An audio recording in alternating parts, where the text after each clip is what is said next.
আজি আমি দুজনে মিলি কাম এটা কৰিম কি কাম ক আজি আমি কেক বনাম কিয় বনাম ভিডিঅ'টো শেষলৈকে চাই থাকিব কেক বনাম বুলি ঠিকেই ক'লোঁ কিন্তু আজিলৈকে মই কেক বনাই পোৱাই নাই এইবাৰ প্ৰথমবাৰৰ কাৰণে কেক এটা বনাম বুলি ভাবিছোঁ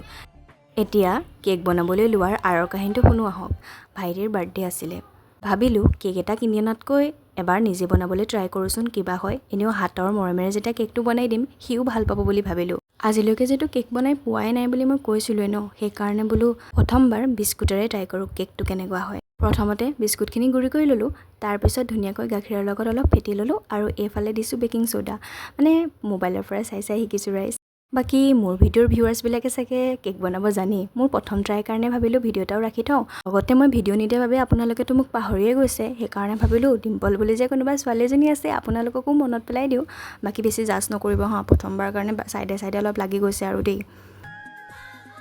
অন্তিম কাৰ্যসূচীত প্ৰেছাৰ কুকাৰৰ ঢাকনাখন দি অলপমান সময় ৰৈ দিলোঁ এনেকৈতো ভাল লগা নাই ন অকণমান ডিজাইনকৈ কৰোঁ ডিজাইন মানে কি আৰু জেমছ আৰু ডাৰ্ক ফেণ্টাষ্টি কেইটামান আনি পেলাই সজাই দিলোঁ আৰু দেই কেনেকুৱা হৈছে কমেণ্টত জনাব বাকী ব'লকচোন একেবাৰে ৰাতি 12টা বজাতো চাওঁ কিনো কৰিলোঁ দেই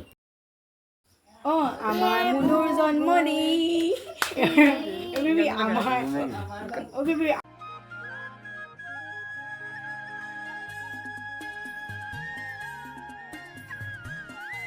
মজা